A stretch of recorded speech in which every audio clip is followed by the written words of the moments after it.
জানি অনেকেই রেসিপিটা দেখে ভাবছো এটা আবার কি। এটা চিলি চিকেনও নয়, আবার চিলি এগও নয়, কিন্তু দেখতে হয়েছে রেস্টুরেন্টের মতন, আবার বানিয়েওছি বাড়িতে। তো চলো এই অপূর্ব স্বাদের রেস্টুরেন্ট স্টাইল রেসিপি তোমাদের সঙ্গে শেয়ার করেই ফেলি। শেয়ার করব restaurant style chilli baby corn recipe. খেতে যেমন অপূর্ব, বানানোটাও ঠিক ততটাই সহজ। তো চলো পুরো রেসিপিটাই শুরু থেকে শেষ অবধি দেখতে থাকো।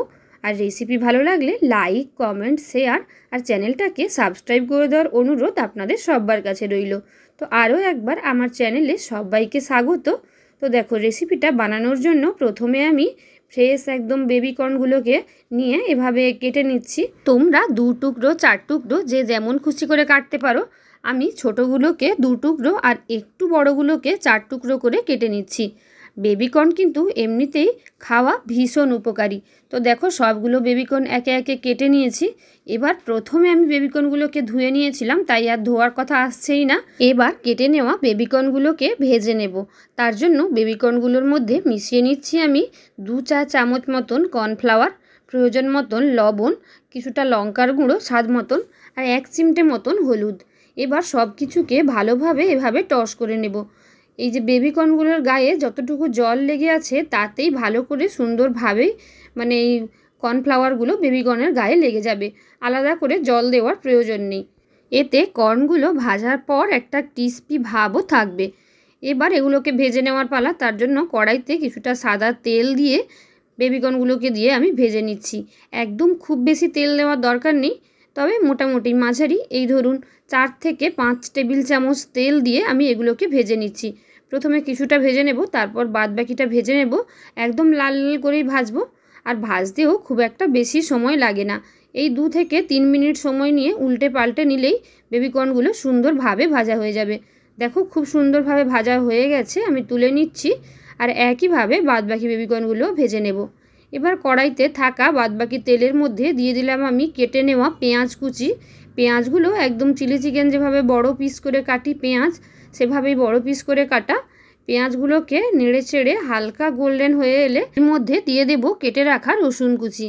এখানে আমি প্রায় 7-8 কোয়া রসুন একদম ছোট কুচি করে রেখেছিলাম, ওই 1 চামচ মতন হয়েছে, পুরোটা দিয়ে দিয়েছি 1 চামচ গ্রেটেড আদা। এখানে তোমরা আদা কুচিও দিয়ে নিতে পারো। আর দিয়ে দিয়েছি 1 থেকে 1.5 চা চামচ লঙ্কার কুচি। তো লঙ্কাটাও অবশ্যই তোমরা স্বাদ বুঝে ব্যবহার করবে। ভালো করে সব কিছু নেড়ে চেড়ে নিয়ে এর মধ্যে এবার দিয়ে দেব টমেটো কুচি আর ক্যাপসিকাম কুচি। আর এগুলো দেওয়ার পরে এর মধ্যে দিয়ে দেব সামান্য লবণ। এতে অনেক তাড়াতাড়ি টমেটো আর ক্যাপসিকামটা নরম হয়ে যাবে। ভালো করে আবারও সব মশলাগুলো একসঙ্গে মিশিয়ে নিয়ে এটাকে ঢাকা দিয়ে 3 থেকে 4 মিনিট রান্না হতে দেব। ক্যাপসিকামটা কিছুটা নরম হওয়া অবধি, একদম পুরো গলে যাওয়ার দরকার নেই। দেখো 3-4 মিনিট পর ঢাকাটা খুলেছি, ক্যাপসিকামটাও কিছুটা নরম হয়ে গেছে আর টমেটোগুলোও দেখো বেশ অনেকটাই গলে গেছে। ভালো করে নেড়ে চেড়ে নিয়ে এবার এর মধ্যে মিশিয়ে দেব আমি ভেজে রাখা ওই বেবিকর্নগুলো দিয়ে খুব ভালো করে সব কিছুকে একবার নেড়ে চেড়ে নেব। রান্না প্রায় হয়ে এসছে। সব কিছু ভালো করে মিশিয়ে নেওয়ার পর এর মধ্যে দিয়ে দিচ্ছি 2 চা চামচ মতন সয়া সস, আর দিয়ে দিচ্ছি 5 থেকে 6 চা চামচ মতন টমেটো কেচাপ। তো তোমরা চাইলে এখানে চিলি সসও ইউজ করতে পারো, তবে আমি আর চিলি সসটা ইউজ করিনি, যেহেতু অনেকটাই কাঁচা লঙ্কা আর ঝাল মানে গুঁড়ো লঙ্কার ঝালও আছে, তাই জন্য আর এক্সট্রা করে চিলি সসটা ব্যবহার করিনি। দেখো খুব ভালো করে নেড়ে চেড়ে সব কিছু মিশিয়ে নিলেই একদম রেস্টুরেন্ট স্টাইল বেবিকর্ন রেডি। সবশেষে নেড়ে চেড়ে নেওয়ার পর ওপর থেকে দিয়ে দেব কিছুটা সাদা তিল। দেখতে আর খেতে দুটোই সুন্দর লাগবে। দেখো একদম restaurant style chilli baby corn ready হয়ে গেছে। দেখতে ভীষণই লোভনীয় হয়েছে, আর রুটি পরোটার সঙ্গে খেতেও অপূর্ব লাগবে। এছাড়াও অনেকেই এটা স্টার্টার হিসেবে খেতে ভীষণ পছন্দ করেন। তো রেসিপি কেমন লাগলো অবশ্যই জানিও। আর আরও নতুন রেসিপি পেতে ঝটপট চ্যানেলটাকে সাবস্ক্রাইব করে দিও। টাটা।